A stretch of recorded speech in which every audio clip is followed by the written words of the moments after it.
Files தான் sir எடுத்துகிட்டு போய் கொடுத்துருக்குறாங்க. எல்லா துறையிலும் இருக்கும் ஃபைல்ஸ் வந்து காங்கிரஸில் இருக்கக்கூடியமான கிரீஷ் ஷோடன்கரோ அல்லது பிரவீன் சக்கரத்து சீக்கிரட்டாக போய் இவருக்கு கொடுத்துருக்காங்க விஜய் அவர்களுக்கு. இதன் மீது நடவடிக்கை எடுக்கப்பட வேண்டும். பட்டால்தான் ரெய்டுன்றது வந்து ஆல்ரெடி வந்து முதலமைச்சருடைய விஜய் அவர்களுடைய உத்தரவு பிரகாரம் வந்து இது நடந்திருப்பதாக தான் தெரியுது. ஏன்னா முதல் கட்ட டேட்டாவாக வந்து பார்த்தீங்கன்னா ஒரே நாளில் 50 லட்சம் ரூபாய் 50லேருந்து 60 சப் ரிஜிஸ்ட்ரார் ஆஃபீஸுகளில் ரெய்டு நடத்தப்பட்டது. மே 25, 26 தேதிகளில் வந்து ரெய்டு வந்து நடத்தப்பட்டிருக்கு. கிட்டத்தட்ட வந்து பார்த்திங்கன்னா 50 லட்சம் ரூபாய் பெருமானம் உள்ள பணம் வந்து அன்னைக்கு மட்டுமே. இதில் வந்து திருப்பத்தூர் எஸ்ஆர் ஆஃபீஸில் தான் எவ்வளோ அமௌண்ட் கலெக்ஷன் பார்த்தீங்கன்னா 3,22,100 ரூபாய் வந்து பிடிப்பட்டிருக்கு. ஒரு சில குறிப்பிட்ட திருவள்ளூர், கூடுவாஞ்சேரி, செங்கல்பட்டு, மல்லூர்பேட்டு, கள்ளக்குறிச்சி, காந்திபுரம், தொண்டாமுத்தூர், கோயம்புத்தூர், கிருஷ்ணகிரி, நாமக்கல் அப்படின்னு லிஸ்ட்டு போயிட்டே இருக்குது. கிட்டத்தட்ட 300க்கும் மேற்பட்ட அதிகாரிகள் வந்து ரெய்டில் ஈடுபட்டிருக்காங்க அன்னைக்கு மட்டும். இப்போ அருண் அவர்கள் வந்து தலைமையில் வந்து இது முதல் ரெய்டு. இது என்ன சொல்கிறாங்கன்னா வாத்தி கம்மிங் அப்படின்னு சொல்லி ஒரு பாட்டு இருக்குது விஜய் படத்தில். அந்த மாதிரி வாத்தி ரெய்டு அப்படின்னு சொல்லி இந்த ரெய்டை வந்து பொதுமக்கள் விஜய் ஃபேன்ஸ் ஆகையினால இந்த ஃபைல்கள் வந்து திடமாக உன்னிப்பாக கவனித்து கொண்டு இருக்கிறார்கள். முதல்ல வந்து ஒரு 10 ஃபைல்களில் மும்முரப்படுத்தி பார்த்துக்கிட்டு இருக்காங்க. அந்த ஃபைல்களில் தான் முதல்ல இந்த சப் ரிஜிஸ்ட்ரார் ஆஃபீஸில் நடந்திருக்கக்கூடிய ஊழல்களில் வந்து எவ்வளோ கோடி ரூபாய். இப்போ பாட்டிலுக்கு 10 ரூபான்னு அவங்க சொன்னாங்க. அதுக்கு மறு விளக்கெல்லாம் கொடுக்குறாங்க. இப்போ அது வேறு. பட் இதில் வந்த கமிஷன் எவ்வளோ? இப்போ செக்ரட்டரியேட்டில் ஒரு ஃபைல் மூவ் ஆகுதுன்னா அந்த ஓஏஓ யாரோ வந்து அந்த ஃபைலை மூவ் பண்ணுவாங்க. அவங்க வந்து ஒரு சில டேட்டாவை திமுகவுக்கு அதிமுகவுக்கு பகிர்றதுக்கு வாய்ப்பு இருக்குது. ஸோ அப்படி அந்த மாதிரி விஷயங்கள்லாம் உன்னிப்பாக இந்த அரசாங்கம் வந்து கவனிக்க வேண்டியிருக்கும். ஆகையினால வந்து இந்த ரெய்டு வந்து ஏற்கனவே வந்து அண்ட கொடையை வச்சிருச்சு யாரை, எதிர்கட்சியினரை. அதனோட இம்பாக்ட் தான் வந்து மு.க. ஸ்டாலின் ஐயா அவர்கள் வந்து இனிமேல் முதலமைச்சராக ஆக முடியாத சூழ்நிலை உருவாகிடுமோ அப்படின்ற பயத்தில் இருக்காரு. அதனால தான் 3 மாசத்துலேயே இந்த ஆட்சி இருக்குமா அப்படின்றது ஒரு சந்தேகத்தை கிளப்பியிருக்காரு அப்படின்ற மாதிரி.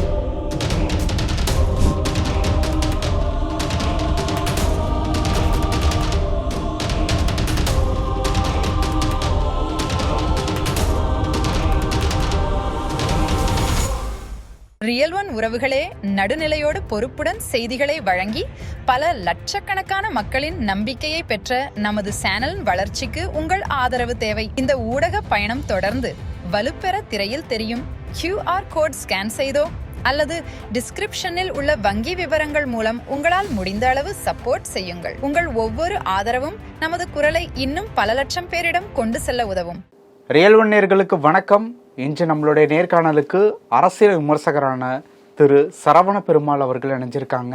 சார் வணக்கம். வணக்கம் சார். ஏற்கனவே நம்மளுடைய நேர்காணலில் வந்து ரெஜிஸ்ட்ரேஷன் டிபார்ட்மெண்ட் குறித்து பல விஷயங்கள் வந்து நம்ம வந்து பேசியிருக்கோம்.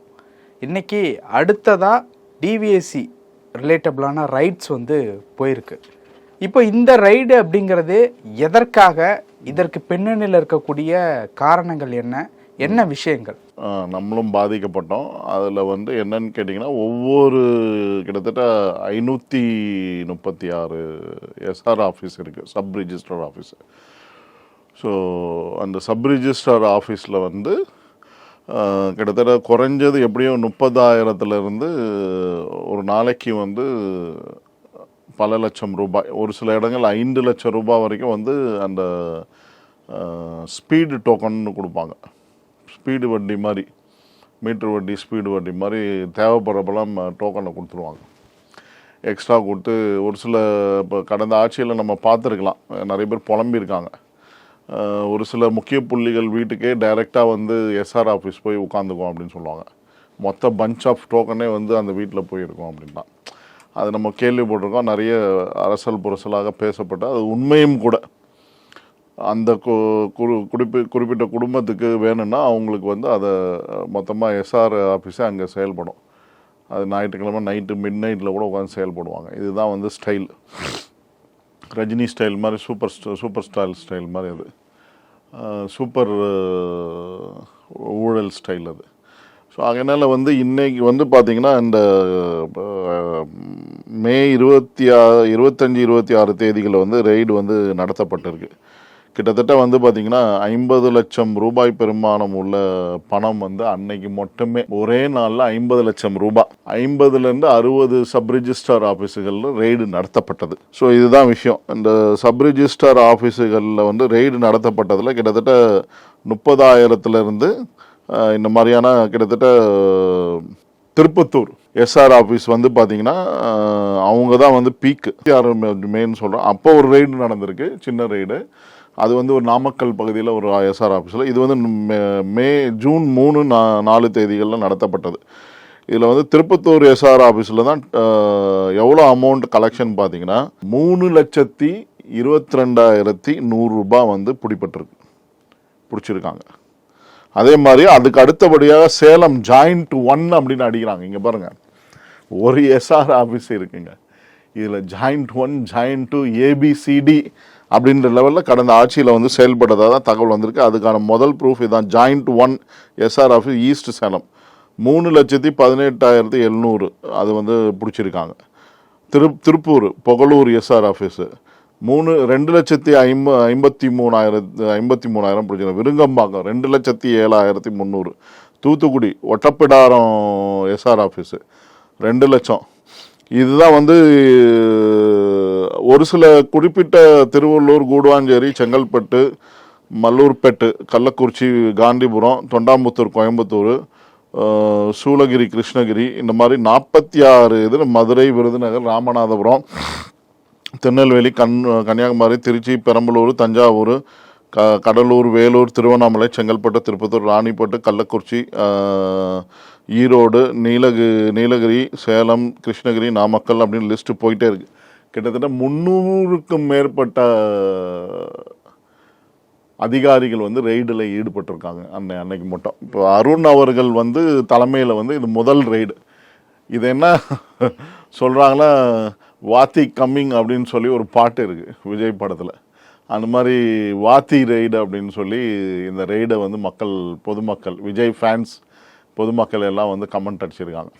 ஆனா இந்த மாதிரியான ரைடு அப்படிங்கிறது முன்னாள் பத்திரப்பதிவுத்துறை அமைச்சர் மூர்த்தி அவர்களுக்கு ஏதாவது டிஸ்டர்பன்ஸை ஏற்படுத்த வாய்ப்பு இருக்கா? கண்டிப்பாக வாய்ப்புகள் இருக்கு. ஏன்னா இப்போ இதில் தான் வந்து என்ன பண்ணுவாங்க நடந்திருக்கும்னா, விசாரணை வந்து அருண் அவர்கள் மேற்கொள்ள சொல்லி, அது இல்லாமல் வந்து இந்த அஃபிஷியல்ஸ் மேலே ஆக்ஷன் எடுக்க சொல்லி, அவங்களுக்கு ஏற்கனவே கடந்த ஆட்சியில் வந்து ஏதாவது இப்போ மேஜராக என்ன நடந்திருக்கலாம் அப்படின்றத சொல்லி அவர் அந்த இன்ஸ்பெக்டர் ஜெனரல் தயாளனுக்கு வந்து இது கொடுத்துருக்கிறதா அனுப்பிச்சிருக்காங்க, லெட்டர் அனுப்பிச்சிருக்காங்க அருண் அவர்கள், டிவிஎஸ்சி அருண் அவர்கள் அனுப்பிச்சிருக்கிறதா தகவல் வருது. ஸோ அதனால் வந்து ரொம்ப தெளிவாக வந்து கடந்த ஆட்சி காலத்தில் எவ்வளோ கலெக்ஷன் ஆகிருக்கலாம் அப்படின்ற புள்ளி விவரங்களை ஏற்கனவே வந்து விஜய் அவர்கள் வந்து பதவி ஏற்கனவே ரொம்ப தெளிவாக சொல்லியிருக்காரு. 10 லட்சம் கோடி ரூபாய் கடன் வைத்துவிட்டு சென்று விட்டார்கள். இனிமே வந்து இந்த 2 மாதத்துக்கு 2,500 ரூபா மகளிர் உதவி தொகை அது கொடுக்க முடியுமா முடியாதா? 6 சிலிண்டர் எப்படி கொடுக்க போகிறாங்க? மத்தியில் வந்து சந்திச்சுட்டு வந்துட்ட பிற்பாடு அங்கே வந்து 6 சிலிண்டர் கொடுக்க முடியாதுன்ற சூழ்நிலையை வந்து மோடி அவர்கள் தெரிவித்ததாக தகவல்கள் வருகிறது டெல்லி வட்டாரங்கள்லேருந்து. ஆனால் வந்து பார்த்தீங்கன்னா இங்கே வந்து 2,500 ரூபா கொடுக்க முடியுமான்னு விஜய் அந்த ஸ்டேஜிலே சொல்லிட்டார், பதவியேற்றவுடனே சொல்லிட்டார். டைமு கொடுங்க, எது எங்கே இருக்குது, எங்கே இல்லை, எது எங்கே போயிருக்குன்னு தெரியல, அதெல்லாம் நாங்கள் வந்து வெள்ளை அறிக்கை விட்ட பிற்பாடு தான் நாங்கள் வந்து இப்போ தீவிரமாக வந்து என்ன சொல்கிறாங்கன்னா, தலைமைச் செயலக வட்டாரத்துலேருந்து ரொம்ப பிஸியாக இருக்கானா யார், நம்மளுடைய நிதித்துறை அமைச்சர் மரிய வில்சன். என்னன்னு கேட்டிங்கன்னா, வெள்ளை அறிக்கை தயாரிக்கிறதுல தீவிரமாக இருக்கார். ரொம்ப டஃப்பாக தான் ஓடிக்கிட்டு இருக்கு அவங்களுக்கு. அந்த வெள்ளை அறிக்கை தயாரிக்கிறதுக்குள்ளே ஒவ்வொரு டிபார்ட்மெண்ட்லேருந்து டேட்டாவை வாங்கி அதை வந்து ரெடி பண்ணுறதுக்குள்ளே ரொம்ப திணறாங்க அப்படின்றத நான் கேள்விப்படுறேன். ஸோ அப்படி இருக்கக்கூடிய சூழ்நிலையில் இந்த ரெய்டு நடந்தது. நீங்கள் கேட்ட மாதிரி வந்து கடந்த ஆட்சிகளில் எவ்வளோ போயிருக்கோன்றதை வந்து விஜய் அவர்கள் கையில் எடுத்திருக்காரு அப்படின்றது தான் வந்து தகவல்கள் வருது. குறிப்பாக ஒரு விஷயத்த நான் சொல்கிறேன், அந்த பதவியேற்ற ஒரு 4 நாள்லேயே வந்து என்ன தகவல்னா, டிடிசிபி அப்ரூவல், அப்புறம் சிஎம்டி அப்ரூவலுக்கு வரக்கூடிய புதிய நிலங்கள், அதாவது புதுசாக பிளாட் போட்டு விற்கிறாங்க பாருங்கள், அவங்க கிட்ட வந்து ஒரு சல்லி காசு கூட வாங்கக்கூடாது. கடந்த அதிமுக ஆட்சி காலத்தில் 15 ரூபா 35 ரூபா அப்படின்ற ரேட்டில் வந்து வாங்கிட்டு இருந்தாங்க. இப்போ திமுக அந்த திராவிட மாடல் ஆட்சியில் வந்து கிட்டத்தட்ட 50 ரூபாயிலேருந்து 100 ரூபாய் வரைக்கும் வாங்கினதா தகவல் வந்ததா வந்து அதை பேஸ் பண்ணி அதெல்லாம் துளி அளவு கூட வந்து அதே மாதிரி இந்த பில்டிங் டீவியேஷனுக்கு காசு வாங்குறது இந்த விஷயங்கள்லாம் இருக்கக்கூடாது. தெளிவாக அந்த பில்டர்ஸ் அசோசியேஷன், பிளாட் ப்ரொமோட்டர்ஸு, எல்லா என்ன சொல்கிறது நம்மளுடைய வியாபாரிகள், இந்த தொழிலில் ஈடுபட்டு கொண்டு இருக்கக்கூடிய வியாபாரிகள் வந்து ரொம்ப குதூகலத்தில் இருக்காங்க. அவங்களுக்கு வந்து தீபாவளி போனஸ் மாதிரி இது. இந்த என்ன சொல்கிறது, இந்த கரப்ஷன்லாம் இருக்கக்கூடாது, வாங்கக்கூடாது, 1 ரூபா கூட வாங்கக்கூடாது இந்த அப்ரூவலுக்கு. ஆனால் வந்து கரெக்டான அப்ரூவல் கொடுக்கணும், டேட்டாவை கரெக்டாக இப்போது அந்த பில்டிங் கட்டுறவங்களும் சரி பிளாட்டு போகிறவங்களும் சரி கொடுக்கணும்னு சொல்கிறது தான் ரொம்ப தெளிவான இன்ஸ்ட்ரக்ஷன் கொடுத்துருக்கதா முதலமைச்சர் கொடுத்துருக்கதா முதல் தகவல்கள் வந்திருக்கு. அதை பேஸ் பண்ணி இன்னும் இப்போ வந்து இந்த ரெய்டுன்றது வந்து ஆல்ரெடி வந்து முதலமைச்சருடைய விஜய் அவர்களுடைய உத்தரவு பிரகாரம் வந்து இது நடந்திருப்பதாக தான் தெரியுது. ஏன்னா முதல் கட்ட டேட்டாவாக வந்து பார்த்தீங்கன்னா உங்களுக்கு வந்து சொல்லுங்கள். இல்லை, இன்னமுமே கவர்மெண்ட் வந்து செட்டில்டு ஆகுறதுல சிக்கல் இருக்கிறதுனால தான் இந்த மின்வெட்டு, அதற்கப்புறம் இப்போ குறை கூறக்கூடிய விஷயங்கள் இதெல்லாம் வந்து நடந்துகிட்டு இருக்கிறதுன்னு எடுத்துக்கலாமா? எப்படி சார்? புரியுதுங்களா நான் சொல்கிறது உங்களுக்கு? 30 வயசில் 25 வயசில் வேலை செஞ்சவங்க இன்னொரு 30 வருஷம் கடந்திருப்பாங்க. அப்படி பார்க்கும்போது அந்த கேடர்லாம் போயிருக்கலாம் ஒரு சிலர். அந்த 10 வருஷத்தை விட்டுருங்க. 50 வருஷன்றது இப்போ இருக்கக்கூடிய அதிகாரிகள், கீழ்மட்டம் மேல்மட்டம் எல்லா லோவர் லெவலில் இருக்கக்கூடிய பியூன் எல்லா லெவலில் இருக்கவங்களாம் இவங்கெல்லாம் வந்து திமுக அதிமுகவினுடைய நெருங்கிய தொடர்பில் இருக்கக்கூடியவங்க தான். கவர்மெண்ட்டில் என்ன இன்ஃபர்மேஷன் இப்போ செக்ரட்டரியேட்டில் ஒரு ஃபைல் மூவ் ஆகுதுன்னா அந்த ஓஏஓ யாரோ வந்து அந்த ஃபைலை மூவ் பண்ணுவாங்க. அவங்க வந்து ஒரு சில டேட்டாவை திமுகவுக்கு அதிமுகவுக்கு பகிர்றதுக்கு வாய்ப்பு இருக்குது. ஸோ அப்படி அந்த மாதிரி விஷயங்கள்லாம் உன்னிப்பாக இந்த அரசாங்கம் வந்து கவனிக்க வேண்டியிருக்கும். முன்னாள் முதலமைச்சர் மு.க. ஸ்டாலின் ஐயா அவர்கள், முன்னாள் முதலமைச்சர் சொல்கிறாரு 3 மாதத்தில் இந்த ஆட்சி கவுந்துரும்ன்ற ரீதியில் அவர் பேசிக்கிட்டு வர்றார். அதெல்லாம் பார்க்கும்போது எனக்கு நேற்றெல்லாம் ஒரு சில நேரத்தில் லேசாக யோசிக்க தோணுச்சு. எனக்கு தூக்கமும் இல்லை. ஏன்னா அதுக்கு வந்து விஜய் அவர்கள் என்ன பண்ணியிருக்கலாம்னா, பதவியே இருக்காமல் வாங்கயா ரீபோலுக்கு போகலாம், நான் 200 சீட் அடிச்சு காமிக்கிறேன்னு களத்தில் இறங்கியிருக்கேன். அதுக்கு அப்போ வாய்ப்பு இருந்ததா? இருந்தது உறுதியாக. இப்போ கொஞ்சம் ஓரளவுக்கு இவங்களோட மொமெண்ட்ஸ் எல்லாம் பார்த்துட்டு இந்த லாட்ரி குடும்பம் வந்து எதிர்கட்சி ஆளுங்கட்சி அவங்க லீமா ஹவுஸ் அந்த அம்மா ஸ்டேட்மெண்ட் கொடுத்தது, இவங்களோட செயல்பாடுகள்லாம் ஒரு சில விஷயங்கள்லாம் பார்க்குறது குதிரைபேரம் நடந்திருக்குமோன்னு மக்கள் மத்தியில் எண்ணம் வர ஆரம்பிச்சிச்சு. ரொம்ப ஸ்லோவாக கவர்மெண்ட் செயல்படுது அப்படின்ற ரீதியில் ஒரு எண்ணம் வர ஆரம்பிச்சிருச்சு. இப்போ பவர் கட்டு அங்கங்கே பிரச்சனைகளை ஓடிக்கிட்டு இருக்கா, உருவாகிட்டு இருக்கு. தண்ணீர் வரல, கொளத்தூர் தொகுதியில் பெரிய பிரச்சனையாக பேசப்படுது. தண்ணீர் வரல, பவர் கட் அதிகமாக இருக்குது கொளத்தூர் தொகுதியில் குறிப்பிட்டு. அது இல்லாமல் இப்போ மாதவரம் எங்கள் பகுதியிலாம் வந்து பார்த்திங்கன்னா இன்றைக்கி வந்து பவர் கட் ரொம்ப ஜாஸ்தியாக இருக்குது. நேற்று கூட ஒரு இடத்துல வந்து மக்கள் வந்து ரோடுக்கு வந்துட்டாங்க. ஒரே பெரிய இடம் போலீஸ் வந்து ரொம்ப சிரமப்பட்டாங்க நிலைமையை கட்டுக்குள்ளே கொண்டு வரதுக்குள்ளே. ஆகையினால இந்த மாதிரியான விஷயங்கள்லாம் வந்து பார்த்திங்கன்னா அஃபிஷியல்ஸை ஏற்கனவே வந்து பரிச்சயப்பட்டு தங்களோட நெருக்கமாக வைத்திருக்கக்கூடிய எதிர்க்கட்சியாக இருக்கக்கூடிய திமுக அதிமுக வந்து ஒரு சில விளையாட்டுகள் விளையாடலாம், சித்து விளையாட்டுகள். அதை வந்து எப்படி இந்த அரசாங்கம் கையாள போகுதுன்றதை நம்ம பார்க்கணும். ஸோ அந்த ரீதியிலையும் வந்து இந்த ரெய்டெல்லாம் வந்து பார்க்கும்போது வந்து பார்த்திங்கன்னா அச்ச உணர்வு வந்திருக்கிறதா தான் ஒரு சிலர் சொல்கிறாங்க. என்னுடைய நெருங்கிய நண்பர்கள் வந்து பில்டர்ஸு பிளாட் ப்ரொமோட்டர்ஸ்லாம் இருக்கிறவங்களாம் என்ன சொல்கிறாங்கன்னா, இப்பயே இவர் நோண்ட ஆரம்பிச்சிட்டாரு, நோண்டானா சும்மா விடுவாங்களா, நோண்டாங்கன்னா சும்மா விடுவாங்களா, எதிர்கட்சியில் இருக்கோம், அவங்க ஏற்கனவே பணந்துன்னு கொட்டை போட்டிருக்காங்க, இந்த ஆட்சியை வந்து கூடிய விரைவில் வந்து அகற்றுறதுக்கு என்ன வழிகளை பார்ப்பாங்க அப்படின்றதான் இப்பயே ரொம்ப திணற மாதிரி தான் தெரியுது. அப்படி இருக்கக்கூடிய சூழ்நிலை 1.5 வருஷம் நீடித்தாலும் ஆட்சி நீடிக்கும். மறுபடியும் வந்து எலெக்ஷன் நடந்ததுன்னா விஜய் அவர்கள் தான் மெஜாரிட்டியாக ஜெயிப்பார் என்ற சூழ்நிலை உருவாகும், மக்கள் புரிஞ்சுக்குவாங்க. ஆனால் இப்போ வந்து இந்த அரசாங்க அதிகாரிகளை கையாளுறது தான் அவங்க வந்து என்ன டேட்டா கொடுக்க போகிறாங்க, எப்படி செயல்பட போகிறாங்க, இந்த அரசாங்கத்துக்கு ஆதரவாக எப்படி செயல்பட போகிறாங்க, நாங்கள் பார்த்துக்கிறோன்னு சொல்லுவாங்க. ஆனால் வந்து கையை விரிச்சிட்டு கம்முன்னு வேடிக்கை பார்த்துட்டு நிற்கக்கூடிய வாய்ப்புகள் அதிகமாக இருக்குது. அந்த மாதிரியான சூழ்நிலையில் தான் இந்த பவர் கட்டு, தண்ணி வராத பிரச்சனை, இந்த ரோடு சரியில்லை, இந்த பிரச்சனைகள்லாம் வரும்.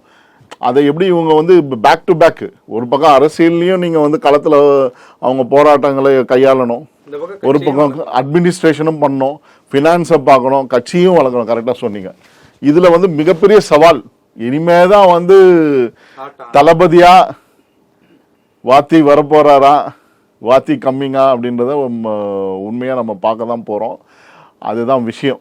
ஆகையினால வந்து இந்த ரெய்டு வந்து ஏற்கனவே வந்து மண்டை கொடைய வச்சிருச்சு யாரை, எதிர்கட்சியினரை. அதனோட இம்பேக்ட் தான் வந்து மு.க. ஸ்டாலின் ஐயா அவர்கள் வந்து இனிமேல் முதலமைச்சரே ஆக முடியாத சூழ்நிலை உருவாகிடுமோ அப்படின்ற பயத்தில் இருக்காரு. அதனால தான் 3 மாதத்துலேயே இந்த ஆட்சி இருக்குமா அப்படின்றது ஒரு சந்தேகத்தை கிளப்பியிருக்காரு அப்படின்ற மாதிரி. பட் இல்லைன்றதான் திமுகவனோட வாதம். ஏன்னா அவங்க அந்த வாதத்தை தான் வைப்பாங்க, அரசியல் பண்ணி ஆகணும். அந்த தொகுதிகள் இருக்குது பார்த்தீங்களா, அவங்க ஜெயிச்ச அந்த தொகுதிகளில் மறுபடியும் வந்து ஏதாவது எலெக்ஷன் நடந்ததுன்னா அல்லது லோக்கல் பாடி எலெக்ஷன் நடந்ததுன்னா அதில் வந்து திமுக ஜெயிக்கணுன்றதுக்காக இப்பயே வந்து களத்தை சூடுபடுத்துகிறாங்க. ஸோ அப்போ தான் மக்கள் வந்து ஓட்டு போடுவாங்க. இல்லைன்னா இவங்க அமைதியாக இருந்தாங்கன்னு வச்சுக்கோங்களேன், காங்கிரஸ் செய்த செயலுக்கு அந்த ஓட்டுகள்லாம் காங்கிரஸுக்கு பாசிட்டிவாக மாறுறதுக்கு வாய்ப்புகள் இருக்குது, அப்படியும் மாறுறதுக்கு வாய்ப்புகள் இருக்குது. ஏன்னா தாவேக்காவோட இணைஞ்சதுனால அது ஸ்ட்ரென்தன் ஆயிடுச்சு. இப்போ அந்த சீல் பாண்டு இப்போ இந்த ஃபைல்ஸ் தான் சார் எடுத்துகிட்டு போய் கொடுத்துருக்குறாங்க. எல்லா துறையிலும் இருக்கும் ஃபைல்ஸ் வந்து காங்கிரஸில் இருக்கக்கூடிய முக்கியமான எனக்கு தெரியல அவர் பேர் என்ன, கிரீஷ் ஷோடன்கரோ அல்லது பிரவீன் சக்கரவர்த்தி அவர்களோ அவங்க தலைமையில் ஏற்கனவே சீக்ரெட்டாக போய் இவருக்கு கொடுத்துருக்காங்க விஜய் அவர்களுக்கு. இதன் மீது நடவடிக்கை எடுக்கப்பட வேண்டும். பட்டால்தான் என்ன நடக்கும், அரசியல் களம் சூடாகும். நீங்கள் வந்து லோக்கல் பாடி எலெக்ஷன்லையும் சரி, வருகிற இடைத்தேர்தலும் சரி, அது இல்லாமல் வந்து லோக்சபா தேர்தலில் ஒரு முக்கியமான களத்தை விஜய் அவர்கள் ஆடுவார்கள் அப்படின்றத தெளிவாக எடுத்து சொல்லி இருக்கிறார்கள் அப்படின்னு தான் பாயிண்ட். ஆகையினால இந்த ஃபைல்கள் வந்து தினமாக உன்னிப்பாக கவனித்து கொண்டு இருக்கிறார்கள். முதல்ல வந்து ஒரு 10 ஃபைல்களில் மும்முரப்படுத்தி பார்த்துக்கிட்டு இருக்காங்க. அந்த ஃபைல்களில் தான் முதல்ல இந்த சப் ரிஜிஸ்டர் ஆஃபீஸில் நடந்திருக்கக்கூடிய ஊழல்களில் வந்து எவ்வளோ கோடி ரூபாய், இப்போ பாட்டிலுக்கு 10 ரூபான்னு அவங்க சொன்னாங்க, அது மறு விளக்கெல்லாம் கொடுக்குறாங்க இப்போ, அது வேற. பட் இதில் வந்த கமிஷன் எவ்வளோ? ஓகே சார், பல விஷயங்கள் பேசியிருக்கோம். நன்றி. உங்கள் பிசினஸ் இன்னும் அதிக மக்களை சென்றடைய வேண்டுமா? இன்றைய டிஜிட்டல் உலகில் சரியான ப்ரமோஷன் தான் வெற்றியின் முதல் படி. தமிழகம் முழுவதும் பல லட்சக்கணக்கான பார்வையாளர்களை தினமும் சென்றடையும் ரியல் ஒன் யூடியூப் சேனல்களில் உங்கள் பிசினஸ் இனி எல்லோரும் அறியட்டும். குறைந்த செலவில் அதிக ரீச். உங்கள் பிராண்டுக்கு நம்பிக்கையும் வளர்ச்சியும் சேர்க்க இன்றைய எங்களை தொடர்பு கொள்ளுங்கள். 928 00 8714